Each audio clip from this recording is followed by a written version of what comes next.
안녕하십니까. 시사요양맨 허피스트입니다.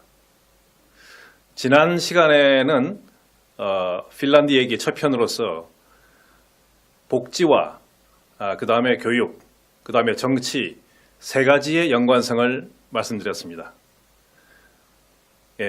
우리 보신 분들의 반응이 참 좋아서 제가 이 편 촬영을 즐거운 마음으로 하고 있습니다. 많이 시청해 주시고 주변에 추천 많이 해주시기 바라겠습니다. 이번 이 편 두 번째 시간에는 핀란드의 교육과 경제 관계 또 우리나라의 교육과 경제 관계를 비교하는 내용으로 말씀드리겠습니다.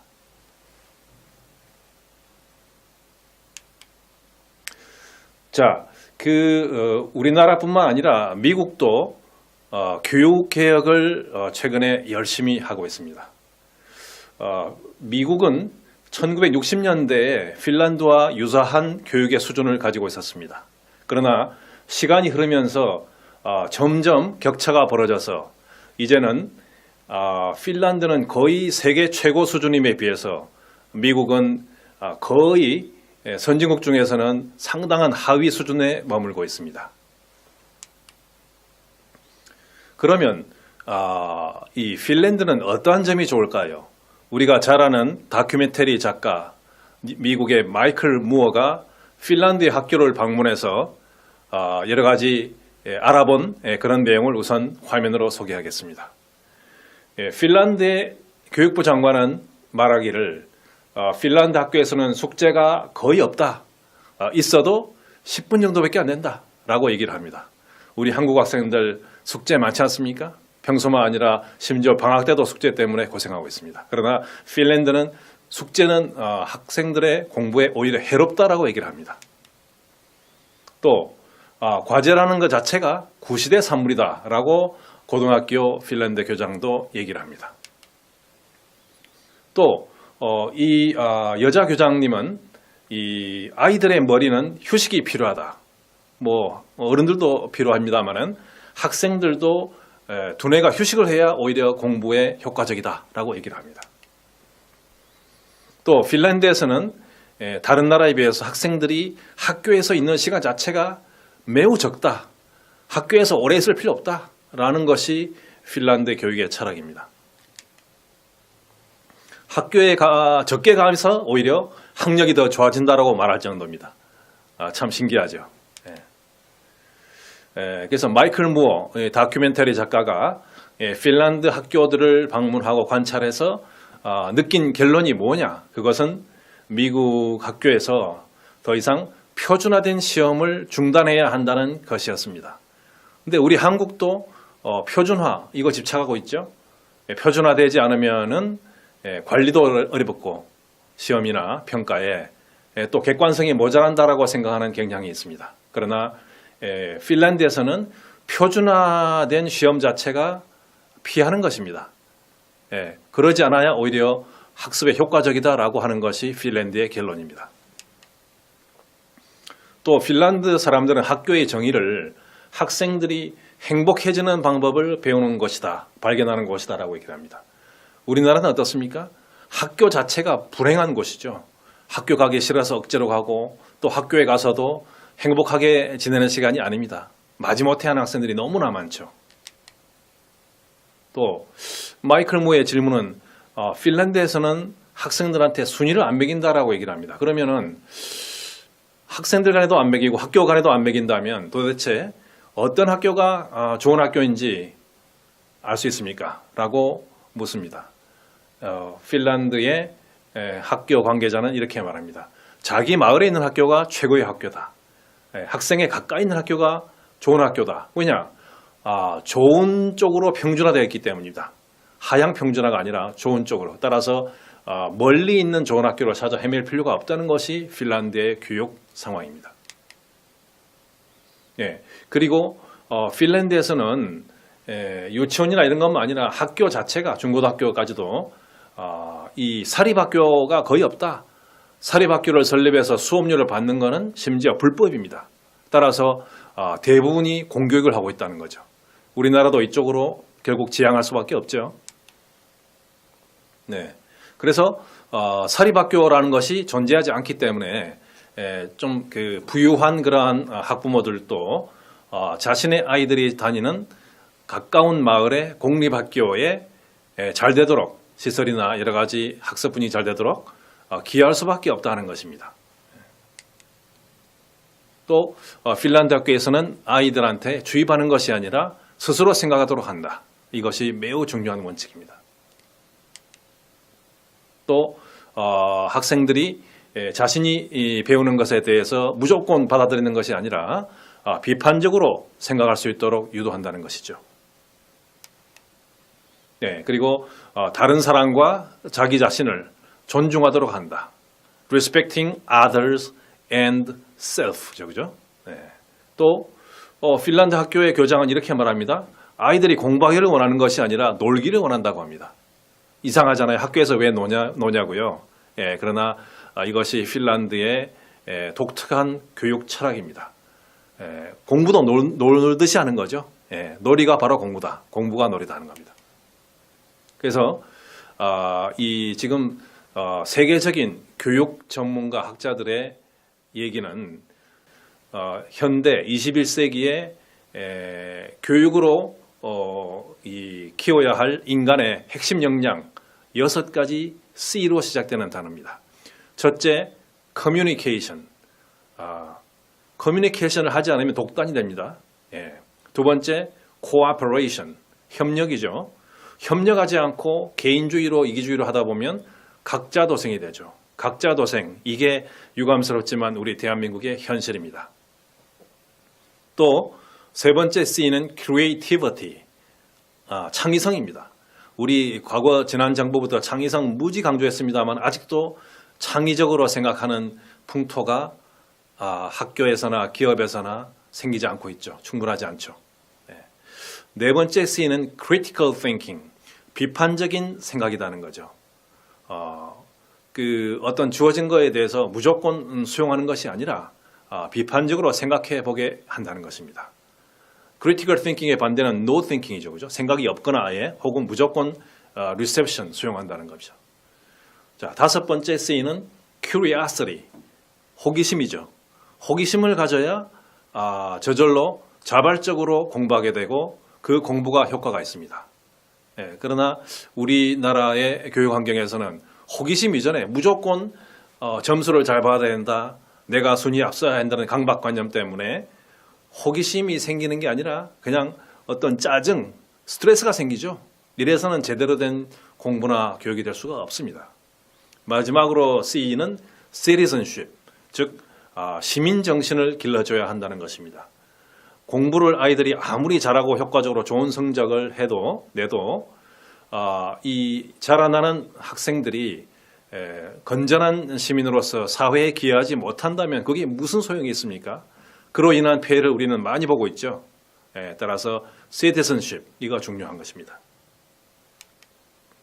그래서 지금 우리가 제대로 된 교육을 받지 않으면 학생들의 머리는 어떻게 보면 오히려 쓰레기 같은 걸로 꽉 차게 되죠.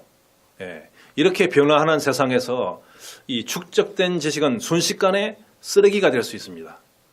그래서 성취도 위주, 암기 위주의 현재 우리나라 학교 평가보다는 스스로 학습을 설계할 수 있는 그러한 역량과 협업을 위한 관계 조정, 그리고 사람 마음을 이해하는 것, 그를 위한 공감, empathy, 그죠? 소통, communication, 이런 것들이 더 필요한 것입니다. 그래서 우리나라에서 지금 학생들이 밤새워 공부하면서 궁극적으로 기르는 사고의 근육, 즉 두뇌 근육은 비판적이고 창의적인 사고력이 아닙니다. 이것은 정해진 정답을 암기하는, 숙지하는 어떤 수동적인 사고 능력이죠. 이래서는 경쟁력이 오히려 없다는 것입니다. 또한 행복하지도 않습니다. 그래서 우리나라 학생들은 대학 입시 때까지만 열심히 공부하죠. 대체로. 그래서 2012년에 OECD에서 성인 역량 조사라는 게 있습니다. 이 Program for the International Assessment of Adult Competency죠. 이거에서 우리나라는 참가한 22개 국가 중에서 한국이 문해력, 그러니까 문장을 제대로 이해하는가 하는 그 이해력에서 12위밖에 못했습니다. 중간밖에 안 되는 거죠. 예, 그리고 그 연령별로 보면은 20대 초반에서 최고점을 이루다가 그 20대 초반이라는 거는 결국은 뭐 대학 입시 직후 아니겠습니까? 그 다음에는 아주 그냥 그 급하락합니다. 예, 그러나 다른 나라에서는 30대 최고점에 오른 다음에 서서히 하락하죠.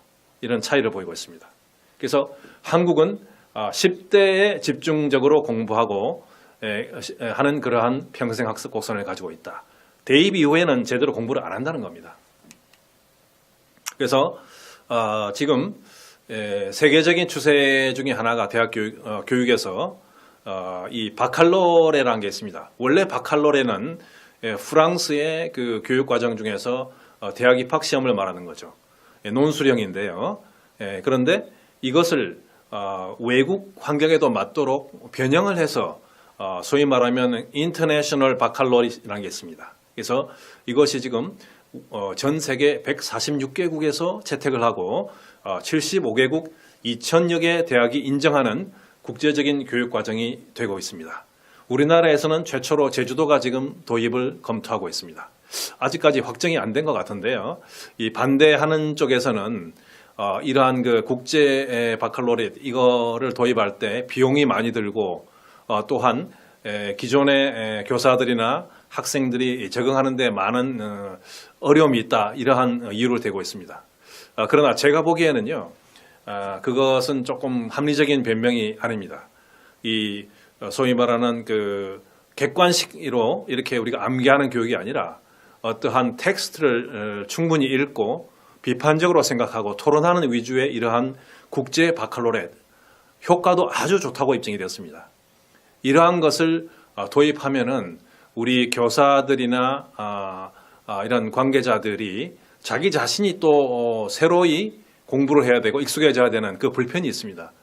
그것이 싫어서 지금 반대하는 어떤 측면이 있지 않나 저는 의심을 합니다. 이 국제 바칼로레 아주 훌륭한 교육 방법이라고 저는 추천하고 싶습니다. 그래서 선진국도 우리나라 못지않게 대학 입시 경쟁이 있긴 합니다. 그런데 공정하고 신뢰감 있는 평가가 중요하다는 거죠. 그래서 그렇지만 선진국과 우리나라의 차이점, 핀란드 같은 선진국과의 차이점은 선진국에서는 모두 전 과목에 대해서 논술형으로 하고 절대 평가를 합니다. 심지어 과학 과목도 그렇습니다. 수학까지도 논술형으로 하죠. 뭐 사지선다형 이 중에 어떤 게 맞느냐 골라라 이거 아닙니다. 그래서 만약에 이러한 선진형인 국제 바칼로레 시스템에서 이것이 공정하지 않다면은 이런 평가 방식이 수십 년간 지금까지 유지될 수가 없겠죠. 그래서 이런 이미 오랫동안 검증이 된 좋은 교육 방법이다 하는 것입니다. 우리 교육 당국은 이러한 새로운 시스템을 적극 검토해 주기를 바랍니다. 그래서 재미있는 거는요, 이 말씀드린 이 바칼로레아 논술형 시험, 이게 원조는 말이죠, 세종대왕입니다. 우리나라에. 프랑스보다 조선의 세종대왕이 먼저 실시한 거랑 마찬가지입니다. 세종대왕이 낸 문제 중에 이런 게 있습니다. 과거 시험이었죠. 그래서 노비 또한 하늘이 내린 백성인데 그처럼 대대로 천한 일을 시켜서 되겠는가라고 세종대왕은 논술형 문제를 낸 것입니다. 이건 정말 경천동지와 파격적인 문제였죠. 신분제가 자연현상처럼 당연시되던 그런 조선시대였는데 아주 사람들이 상상을 못하던 어떤 문제를 내서 사고력, 창의력을 갖다가 테스트해보던 그런 문제였던 것입니다. 그래서 이러한 우리가 좋은 그러한 전통을, 문화를 가지고 있었기 때문에 과거에 지금이라고 해서 못할 이유가 없습니다. 그래서 지금 호주의 뉴 웨일즈 대학교의 교육 전문 정책학과 교수의 말씀에 의하면 이분도 핀란드 교육의 전문가입니다. 이제까지 핀란드도 다른 나라와 마찬가지로 디지털 격차를 줄이기 위해서 수업에 많은 기계를 해야 한다고 믿었습니다. 컴퓨터 같은 그런 기계. 그렇지만은 핀란드는 기술은 교육 성취도를 높이지 못했다라고 결론을 내렸습니다. 요즘 우리나라도 지금 컴퓨터 프로그래밍을 배워야 된다. 또 인공지능을 많이 활용해야 된다. 로봇이다 하는 얘기가 많습니다만은 오히려 핀란드는 학교에서 너무 기계나 컴퓨터에 의존하는 건 좋지 않다라는 결론을 내린 겁니다. 재미있는 현상이죠. 그래서 기술을 많이 사용할수록 독서와 수학 능력이 떨어지고 아이들의 몸도 안 좋아졌다는 것입니다. 그래서 컴퓨터 게임, 소셜 미디어, 문자, 채팅, 인터넷 등 이 화면, 스크린에 중독된 청소년들은 현저하게 불행했다는 겁니다. 심리를 테스트해 보니까 청소년 만족도도 또 스크린 시간과 연관성을 조사한 연구 결과입니다. 그래서 평균적으로 컴퓨터 스크린 앞에서 많은 시간을 소비할수록 청소년들이 스포츠나 독서 또 얼굴 맞대고 사교 활동을 한 청소년들에 비해서 덜 행복하다는 것입니다. 그래서 디지털 미디어 사용으로 인해서 또 잠자는 시간도 줄어들고 사회 활동도 감소했습니다. 그래서 정서적인 불안이 늘어나고 자기 통제 능력이 감소했다는 것입니다. 그래서 핀란드의 결론은 사람은 놀이에서 많은 것을 배울 수 있다. 학교에서 아이들이 코딩과 게임을 설계하고 기술을 강조하는 교육보다는 사라진 놀이에 대해서 다시 배우는 것이 중요하다라고 핀란드는 결론을 내렸습니다. 의외죠. 네. 자, 그래서 지금 이러한 우리가 선진국들의 케이스를 보고 또 우리 교육원실을 돌아볼 때 제 나름대로 제안하고 싶은 게 있습니다. 새로운 도입 제도입니다. 대입 제도입니다. 그래서 서구 선진국들은 지금 입학을 했어도 대학 재학 중에 많은 탈락자가 있습니다. 프랑스 대학은 누구나 원하는 대학에 입학할 수 있고 또 프랑스 대학은 대학들이 다 통합이 돼서 별도 이름이 있는 게 아니라 프랑스 1대학, 파리 1대학, 2대학, 3대학 이런 식으로 있는 거죠. 그래서 누구나 다 들어갈 수 있고 지원자가 많으면 추첨을 합니다. 그래서 추첨해서 운이 좋은 사람들은 자기가 원하는 대학으로 일단 배정은 됩니다. 그러나 이 인기 있는 전공 경우는 1학년이 지나고 나면은 절반 이상이 탈락합니다. 또 2학년 지나면은 더 줄어듭니다. 심지어 의대는 졸업할 때 입학 정원의 10% 정도밖에 안 남습니다. 영국의 옥스퍼드, 캠브리지, 독일의 명문 대학들도 마찬가지입니다. 미국 대학도 일부 그렇습니다. 그러니까 우리나라도 옛날에 졸업 정원제라고 있었습니다만은 제대로 되지 못했죠. 그러나 서유럽의 명문 대학들은 제대로 실시하면서 따라서 별 어려운 준비 없이 쉽게 대학은 들어가지만 자기가 실력이 안 되면은 괜히 돈과 시간만 낭비하고 체면만 구기고 탈락하는 거죠. 그러니까 굳이 모두 다 대학 가려고 하지 않습니다. 대학에서 버티는 게 쉽지가 않습니다. 그러니까 전 국민이 다 가려고 하지 않는 거죠. 우리나라에서 지금 세계적으로 지금 대학 진학률, 대학 졸업률이 높은 이유는 바로 일단 대학만 가면은 졸업이 쉽기 때문이죠. 이런 것도 한번 제고할 필요가 있습니다. 자, 그러면 우리가 지금까지 핀란드와 우리나라의 교육에 관해서 비교하면서 생각해 봤습니다. 오늘은 이러한 교육의 수준, 교육의 철학과 문화가 경제와 어떤 연관이 있는가 하는 측면을 한번 생각해 보겠습니다. 자, 우리나라는 핀란드보다 더 많은 돈을 연구개발에 투자하고 있습니다. 2016년에 무려 69조 원에 이릅니다. 특허 출원 건수는 세계 4위입니다. 또 특허 생산성은 세계 1위입니다. GDP 인구를 감안하면 그렇습니다. 그러면 한국이 세계의 원천 기술과 시장을 장악해야 되는 거 아니겠습니까? 이 정도면. 그러나 현실은 안 그렇습니다. 왜 그럴까요? 오히려 매년 기술 무역 수지가 적자입니다. 우리가 자랑스러워하는 스마트폰, 반도체, 자동차 이런 분야도 핵심 원천 기술은 선진국에 여전히 의존하고 있습니다. 그래서 매년 그에게 로열티를 갖다 바치고 있죠. 그럼 이런 기술 무역 수지 적자 원인이 뭘까요? 핀란드는 국가혁신 시스템을 도입한 다음에 2000년대 중반부터 기술무역 수지의 흑자를 달성했습니다. 우리나라는 그보다 한 10년 늦게 혁신 시스템을 도입했는데 아직도 기술무역 수지가 적자죠. 선진국 추격형이라 그렇습니까? 뭐 그런 것도 있겠습니다. 그런데 또 가장 중요한 원인은 우리 기업인들이 위험을 감수하는 그러한 도전 의식이 부족하다 하는 겁니다. 도전, 챌린지죠. 그러한 스피릿 의식이 부족하다는 것입니다. 그래서 도전적인 혁신 과제를 처음부터 기피합니다. 기업인들만 아니라 공무원들도 그렇습니다. 그래서 아주 연구하는 연구자들, 학자들도 쉽게 달성 가능한 낮은 목표치로 연구비를 일단 따내는 거에 집중합니다. 그래서 정부 부처는 이러한 행태를 관행을 방기하고 조장합니다. 그래서 오히려 어떤 쪽에서 위험을 감수하는 혁신적인 과제를 해보겠다라고 제출을 하면요, 이게 오히려 평가에서는 불리한 점수를 받습니다. 그러니 채택이 될 수가 없죠. 네, 이러한 아주 바람직하지 못한 문화가 우리나라에 있는 게 사실입니다. 그래서 이 정부 관료들도 이렇게 무사한이라고 또 기업이나 개인은 생존에 급급합니다. 살아남는 데 급급하다는 거죠. 그러니 무한 경쟁, 또 한번 패배자가 되면 뭐 기업이 도산하거나 연구에서 탈락하게 되면은 그 패자 부활전 그 다음 기회가 잘 없습니다. 왜 없습니까?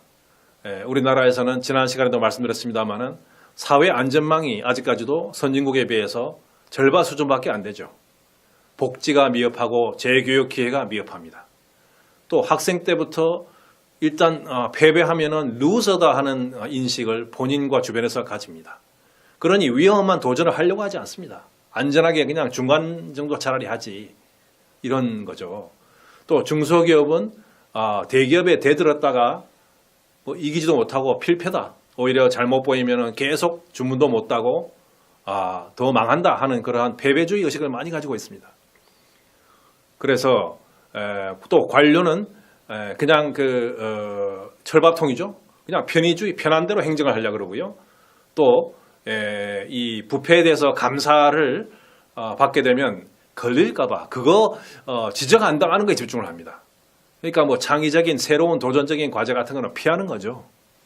네, 이러한 문제가 지금 상존하고 있습니다. 또 우리나라 지금 중소벤처기업들이 잘 돼야 경제가 활성화된다라고 얘기하는데 왜 잘 안 됩니까? 아까 말씀드린 것처럼 중소벤처도 한 번 실패하면은 영원한 실패자로 낙인이 찍혀서 사회적 분위기도 실패한 기업가에게는 또 한 번의 기회를 잘 안 줍니다. 재기하기 힘들다고 보는 거죠. 그런데 반면에 미국의 실리콘밸리가 좋은 점이 뭡니까? 실패한 것도 경험이고 좋은 자산이다. 그래서 그들이 도덕적으로 나쁜 짓만 안 했다면 열심히 하다가 어쩔 수 없는 이유로 실패했다면 또 한 번의 기회를 줍니다. 그래서 그 경험을 토대로 해서 결국은 선순환을 이룰 수 있도록 해주는 그러한 사회 인프라와 문화가 있는 거죠.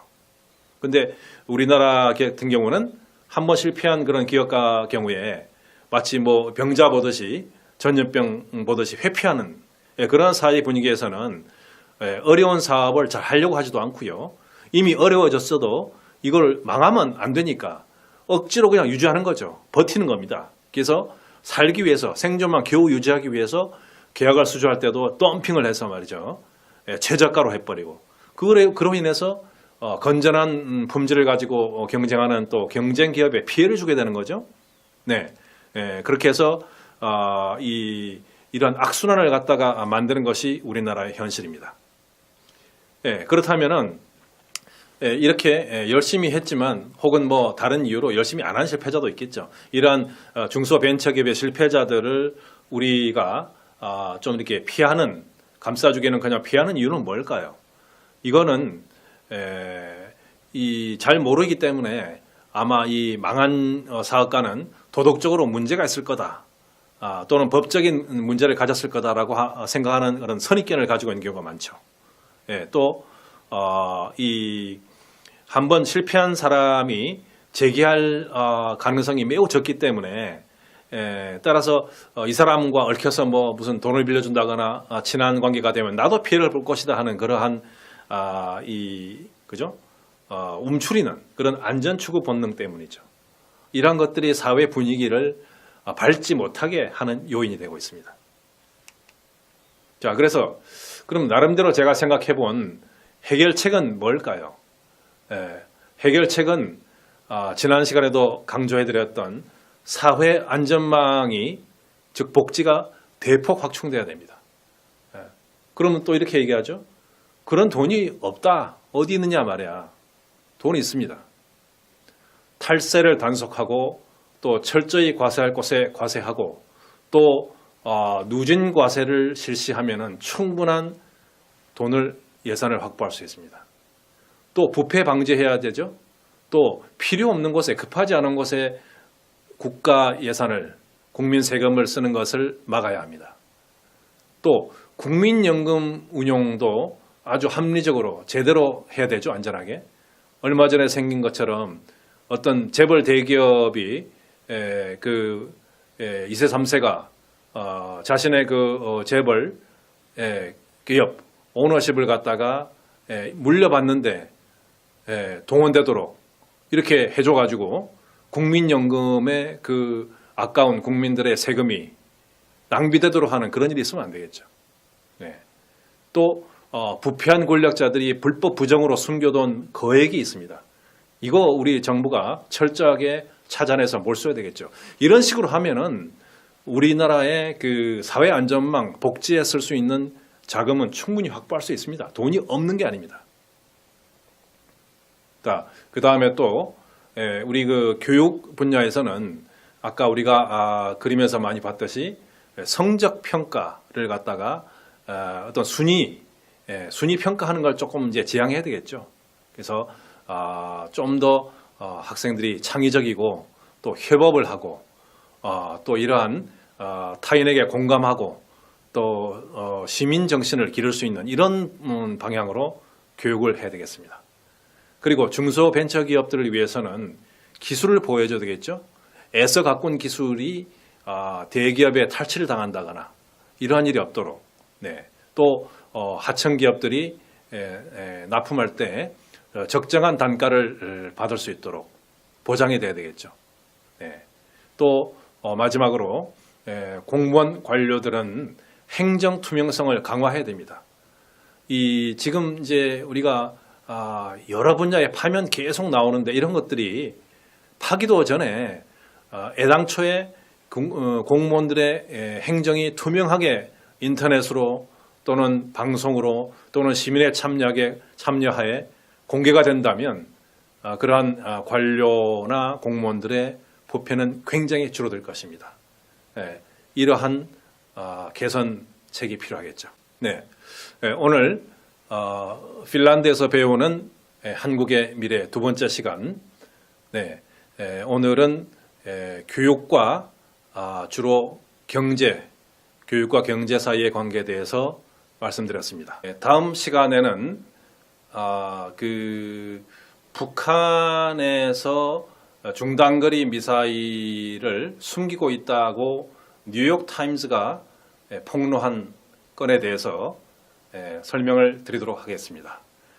이상 시사요약맨 허피스트였습니다. 감사합니다.